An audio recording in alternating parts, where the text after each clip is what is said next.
My name is Rachel Morrison, and I'm sitting in a mahogany-paneled conference room watching my older brother Marcus perform what he thinks is his greatest triumph. He's got our mother on one side, our Aunt Patricia on the other, and 12 other family members arranged around the table like he's holding court. He's wearing a custom suit that cost more than most people's monthly salary, and his wife Vanessa keeps touching his arm like he's already royalty. I'm in the corner chair, the one near the door, where I've always been placed at family gatherings. If you've ever been the family scapegoat while watching the golden child take credit for everything, hit that like button and subscribe right now. You're not going to want to miss what happened next. 4 years ago, when Grandpa Thomas was diagnosed with stage 3 lung cancer, everything changed in our family. Not because we rallied together.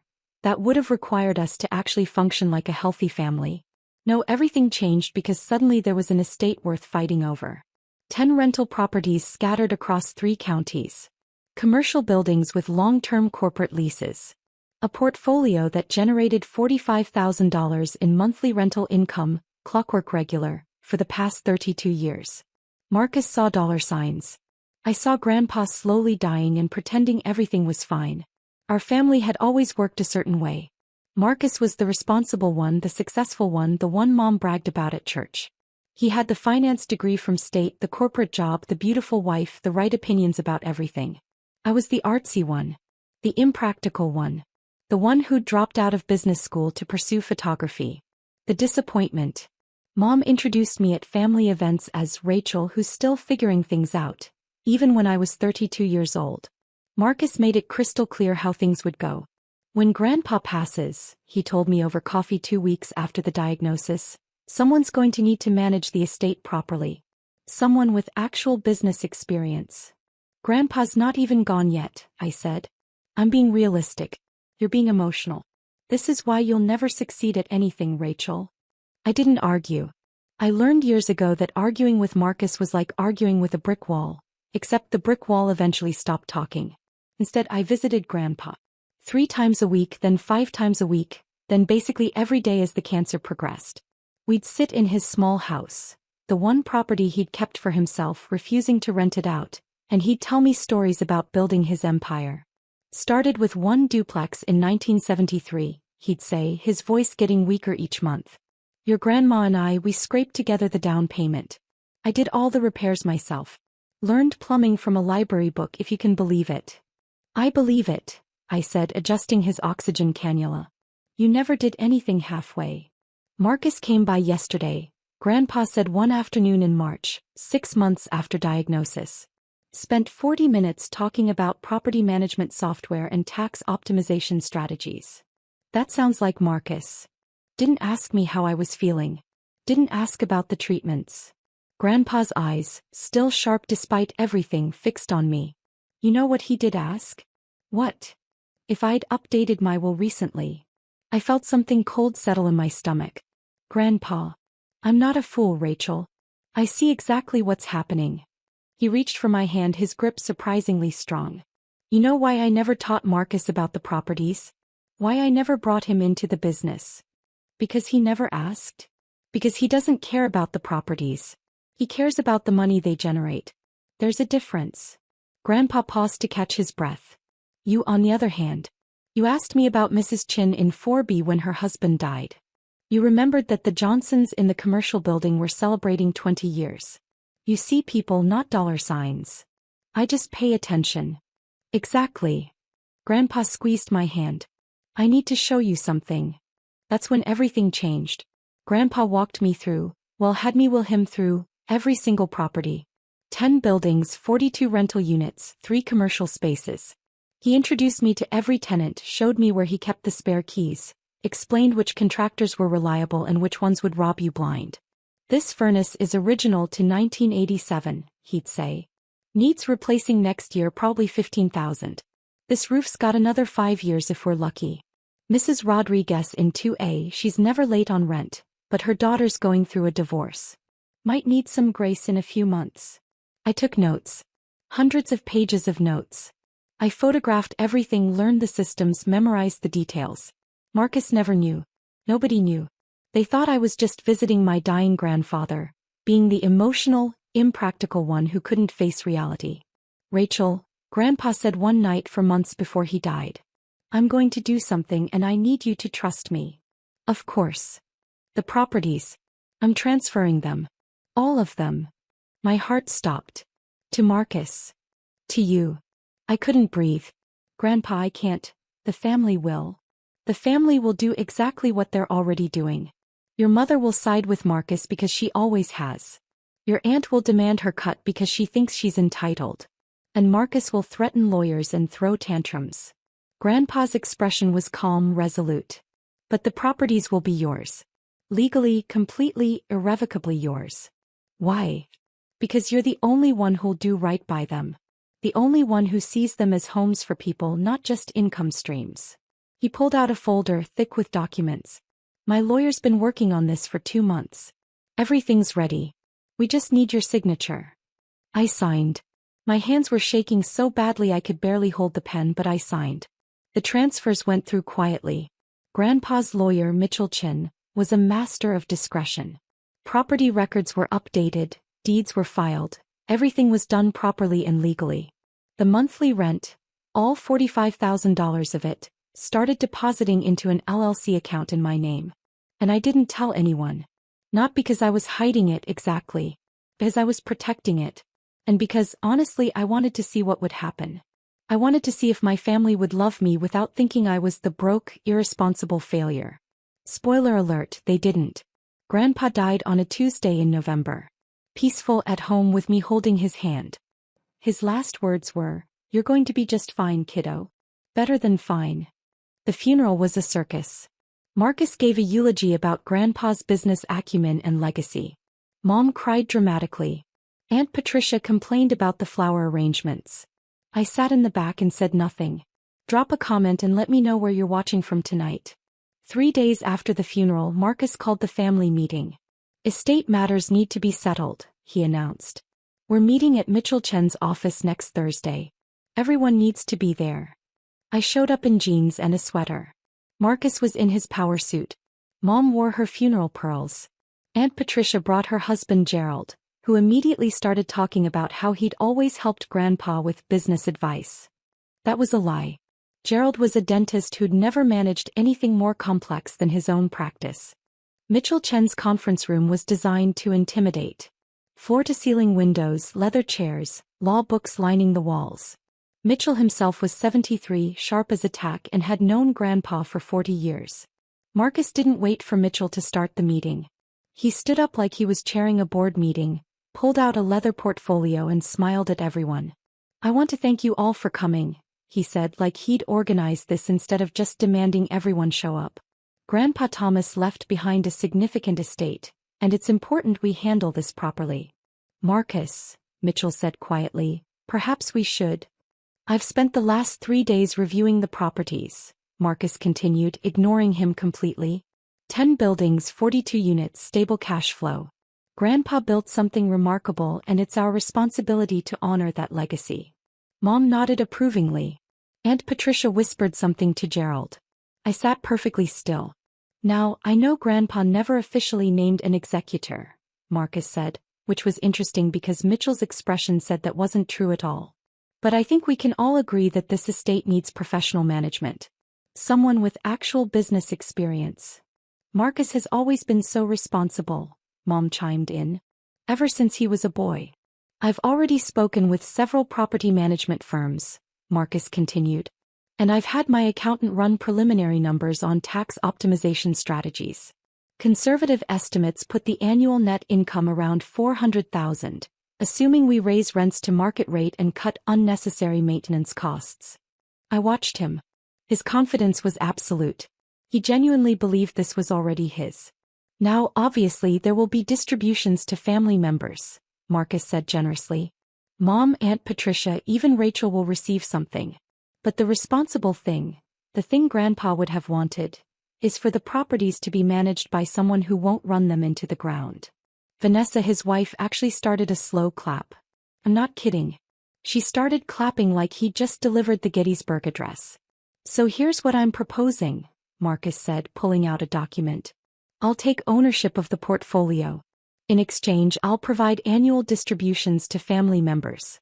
Mom gets 20,000 a year. Aunt Patricia gets 15. Rachel gets 10, assuming she demonstrates financial responsibility. 10,000. From an estate generating 45,000 monthly. Marcus, I said quietly. It was the first word I'd spoken. He looked at me like he'd forgotten I was there. Rachel, I know this seems complicated, but trust me. This is what's best for everyone. I'm sure you believe that. I've already had my lawyer draft the paperwork, Marcus said, sliding the document toward Mitchell. It's all very straightforward. We can probably have everything finalized by next week. Mitchell didn't touch the document. He was looking at me. Mom jumped in. Rachel, honey, this really is for the best. You're not equipped to handle something this complex. Marcus has the experience, the education. The responsible sibling gets it all, Marcus announced, standing up straighter. All 10 properties generating $45,000 in monthly rent. This is about legacy. This is about competence. That's when Mitchell Chin stood up. Interesting, he said, his voice carrying that particular tone lawyers use when they're about to destroy someone's world. Because the deeds were transferred 4 years ago. The room went silent. Marcus blinked. What? The properties, Mitchell said, opening his own folder. They were transferred out of Thomas Morrison's name in March 2021.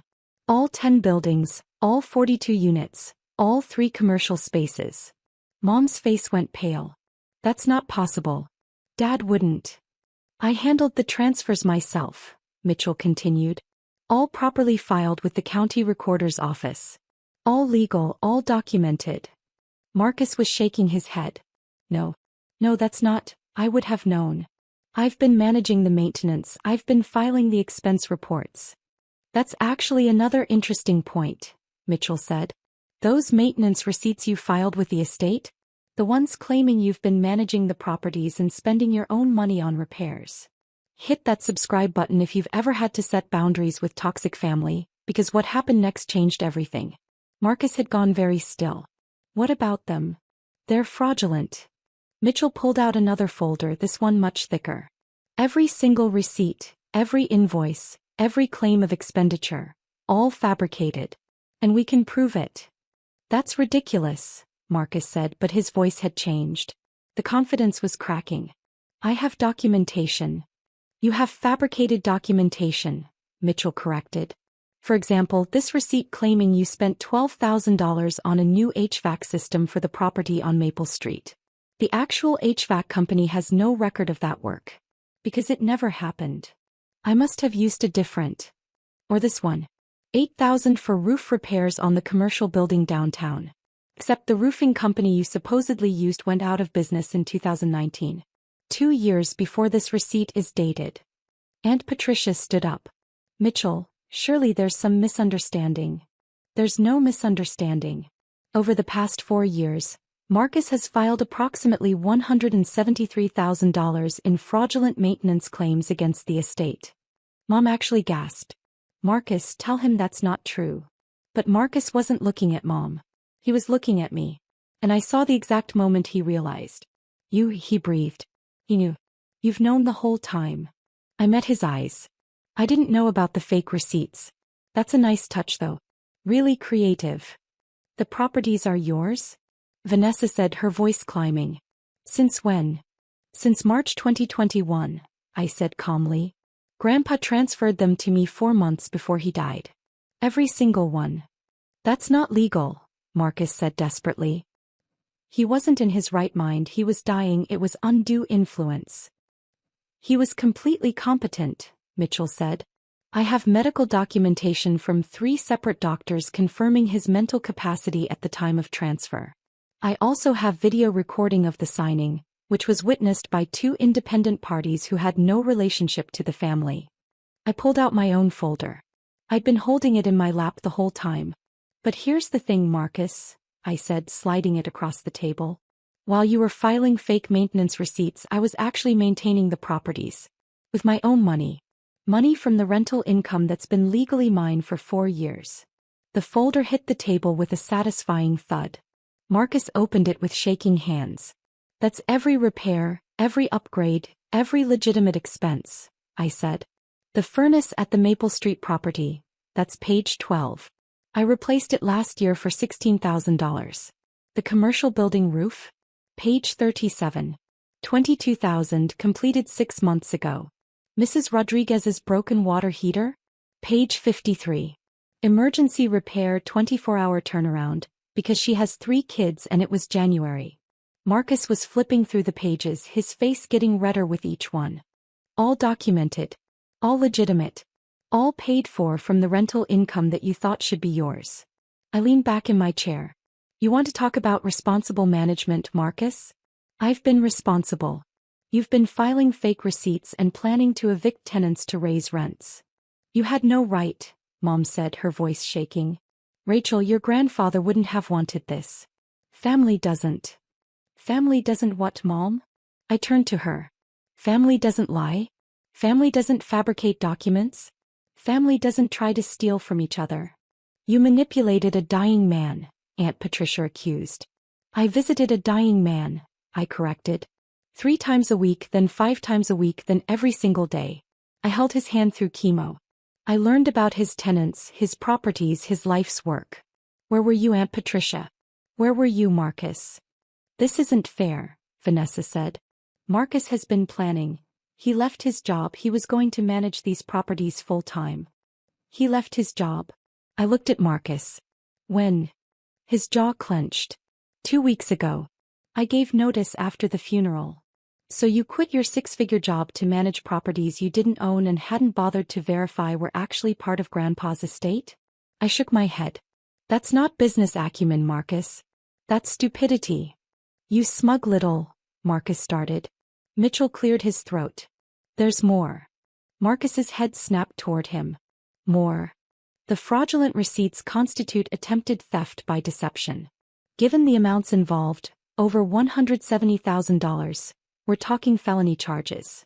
Mitchell's expression was professionally neutral, but I could see the satisfaction underneath. He'd loved Grandpa. I'm obligated to report this to the authorities. You can't be serious, Mom said. Mitchell, we've known each other for years. Which is exactly why I take this so seriously, Linda. Thomas was my friend.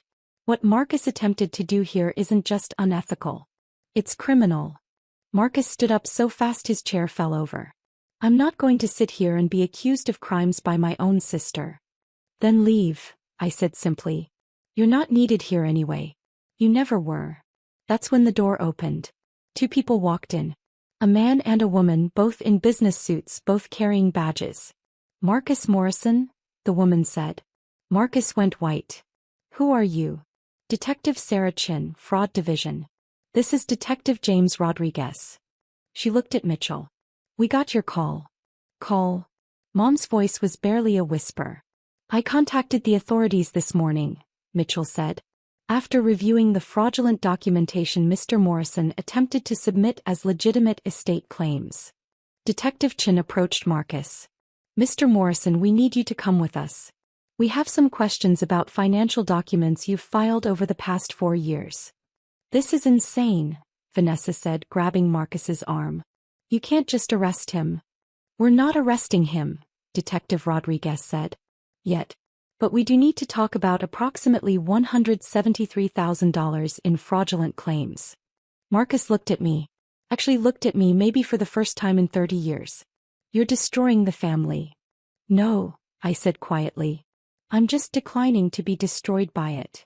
He tried to say something else, but Detective Chin was already guiding him toward the door. Vanessa followed, her heels clicking frantically on the marble floor. The door closed. The silence that followed was deafening. Mom was crying. Real tears this time, not the performative ones from the funeral. How could you do this, Rachel? To your own brother. How could I? I stared at her. Mom, he tried to steal properties that Grandpa legally gave to me. He fabricated nearly $200,000 in fake expenses. He was planning to raise rents on families who've lived in those buildings for decades. And you're asking how I could do this? He's your brother, she whispered. And yet he never treated me like his sister. I stood up. I'm done begging for a place at this table. I'm done being the family disappointment while watching Marcus get praised for basic human functioning. I'm done. Aunt Patricia found her voice. You'll regret this. When you need family. I have family, I interrupted.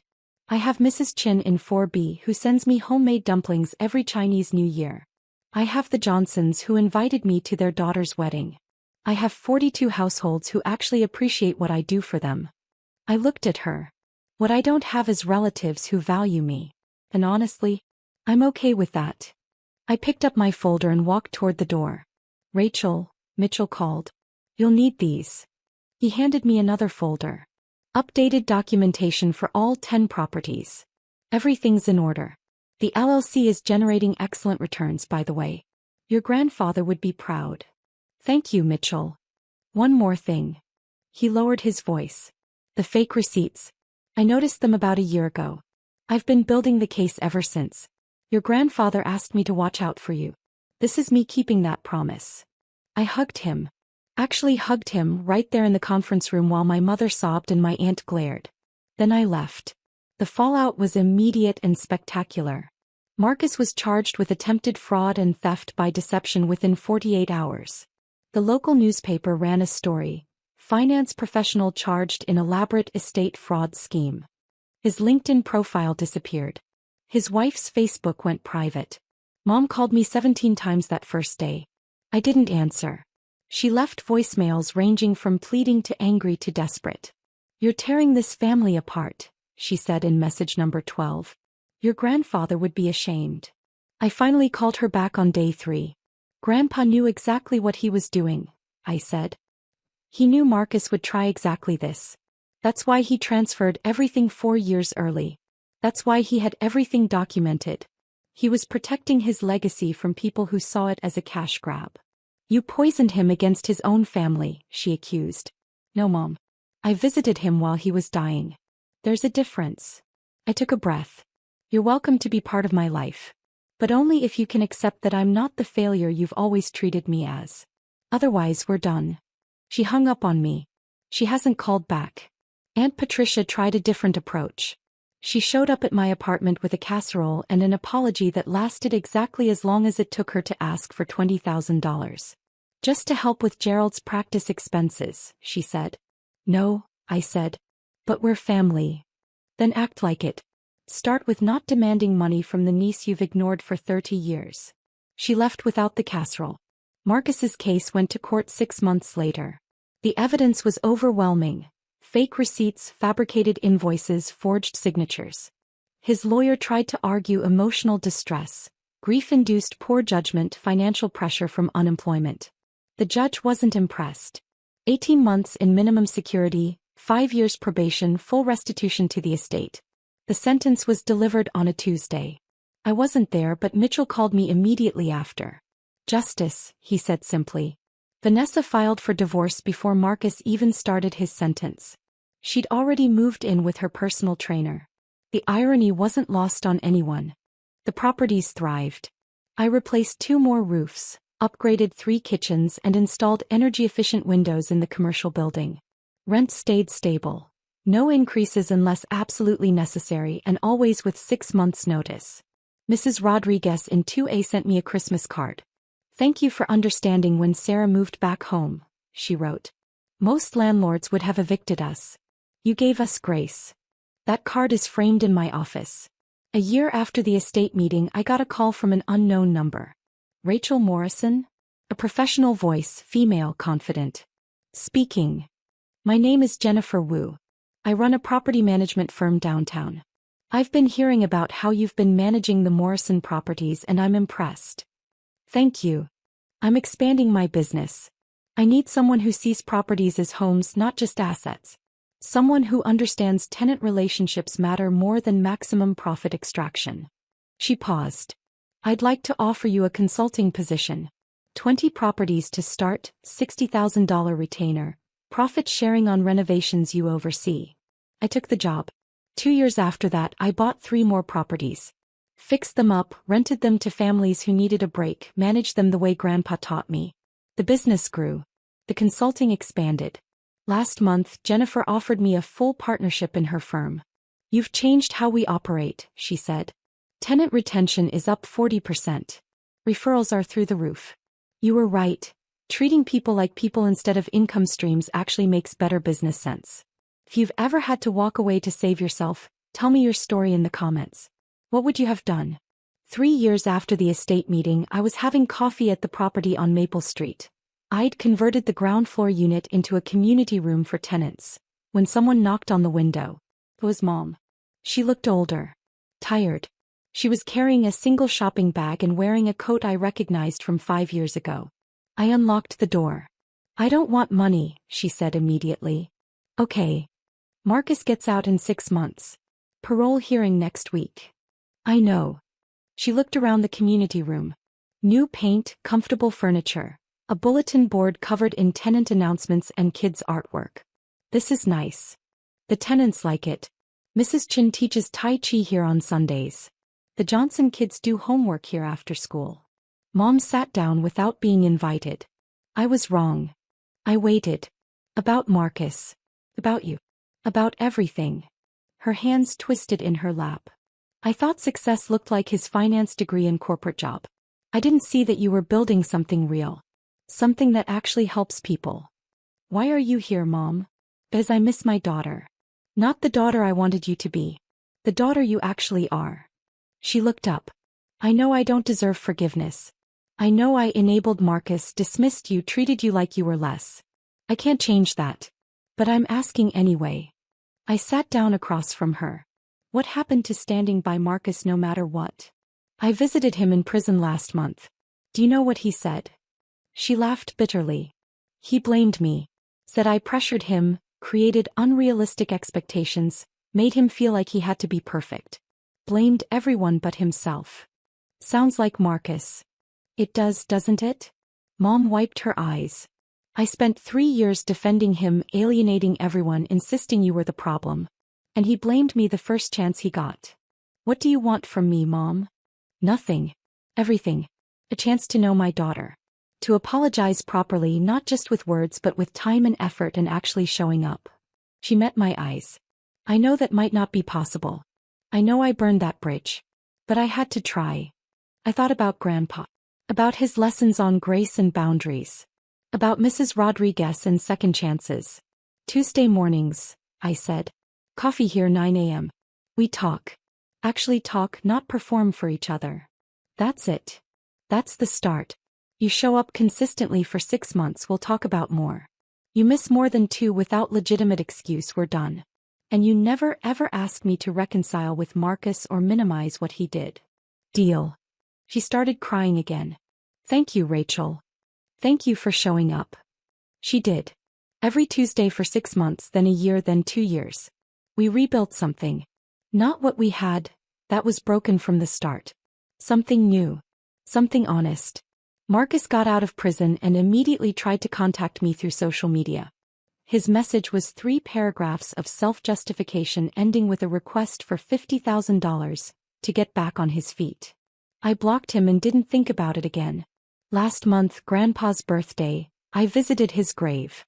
Brought his favorite whiskey and poured a little on the ground. "The properties are doing great," I told him. 42 families safe and stable. 3 more buildings added. Community programs in 4 locations. Mrs. Chin says hi. The wind rustled through the trees. "Marcus is out. I haven't seen him. Don't plan to. Mom and I are talking. Carefully but talking." I smiled. "You were right, Grandpa. About all of it.